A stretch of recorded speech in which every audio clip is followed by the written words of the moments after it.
दुनिया को नरेंद्र मोदी में इतना कॉन्फिडेंस और विश्वास है कि नरेंद्र मोदी रूस यूक्रेन का युद्ध रुकवा सकते हैं। राहुल गांधी कह रहे हैं मोदी जी का कॉन्फिडेंस ही गिर गया है। खैर, पीएम मोदी यूक्रेन जिस ट्रेन से जा रहे हैं उसकी बात आगे करूंगा कि भाई ट्रेन से जा क्यों रहे हैं, प्लेन से क्यों नहीं जा रहे। लेकिन इससे पहले यह देखना जरूरी है कि यूक्रेन में पीएम मोदी क्या बात करें, क्योंकि इस पर दुनिया की नजर है। वैसे तो पिछले 2 सालों में पीएम मोदी की यूक्रेन के राष्ट्रपति ज़ेलेंस्की से कई बार मुलाकात हो चुकी है। इसकी पहली वजह तो रूस यूक्रेन के बीच चल रहे युद्ध को रोकने की कोशिश है, और दूसरी वजह युद्ध की वजह से भारत और यूक्रेन के बीच कई डिफेंस डील अटकी हुई है।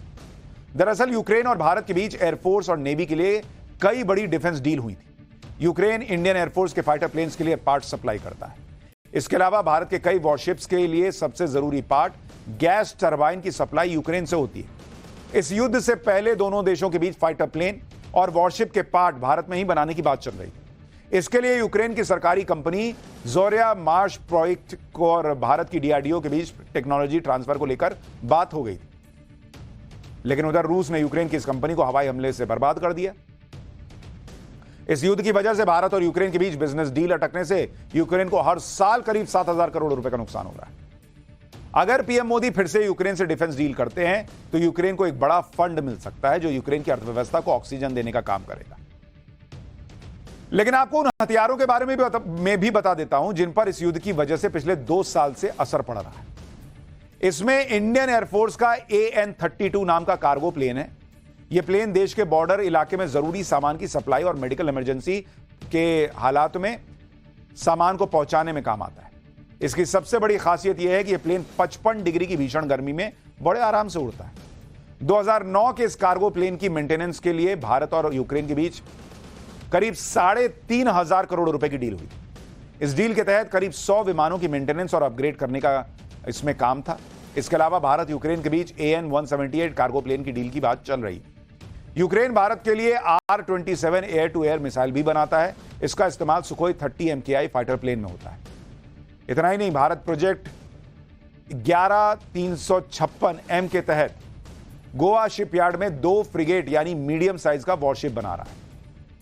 इसके लिए गैस टरबाइन की सप्लाई यूक्रेन से होनी थी, लेकिन यह डील भी अटकी हुई है। हालांकि रूस से भारत को यह गैस टरबाइन मिल रही है। आपको जानकर हैरानी होगी कि इस युद्ध से भारत पर उतना असर नहीं पड़ा है, लेकिन यूक्रेन बर्बाद हो गया है। और इसकी सबसे बड़ी वजह है भारत को डिफेंस से जुड़ी जरूरी हथियार और पार्ट्स की सप्लाई रूस से हो रही है।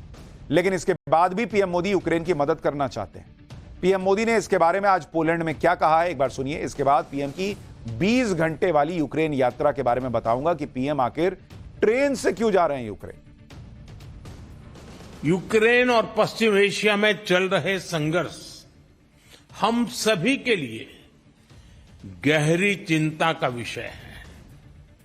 भारत का यह दृढ़ विश्वास है कि किसी भी समस्या का समाधान रणभूमि में नहीं हो सकता।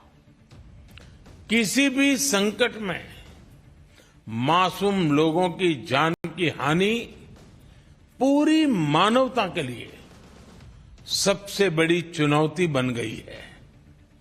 हम शांति और स्थिरता की जल्द से जल्द बहाली के लिए डायलॉग और डिप्लोमेसी का समर्थन करते हैं।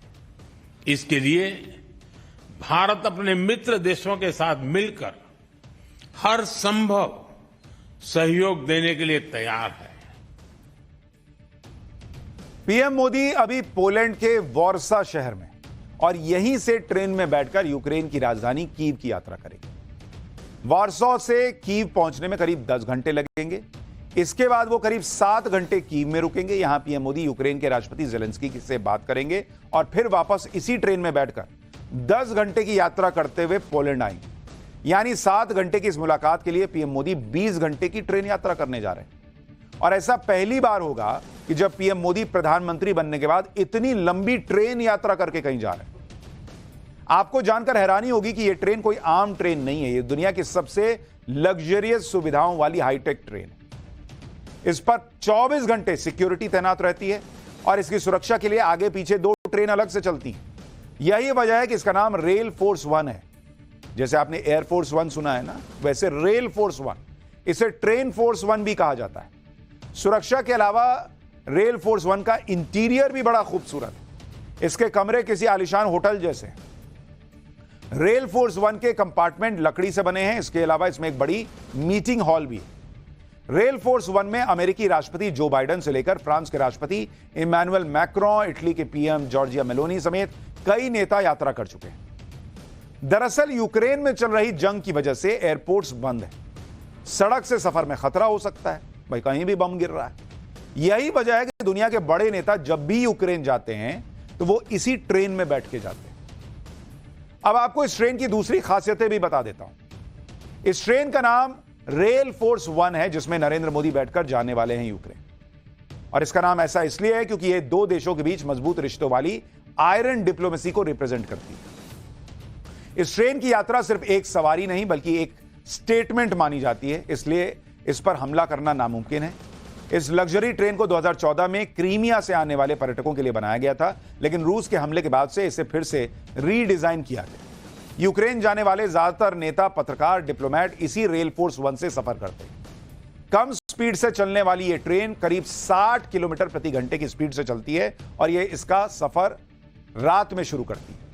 इसे पोलैंड के वॉर्सा शहर से कीव की दूरी 600 किलोमीटर है, जिसमें 10 घंटे का समय लगता है पूरा करने। यह ट्रेन हथियारों से लैस है।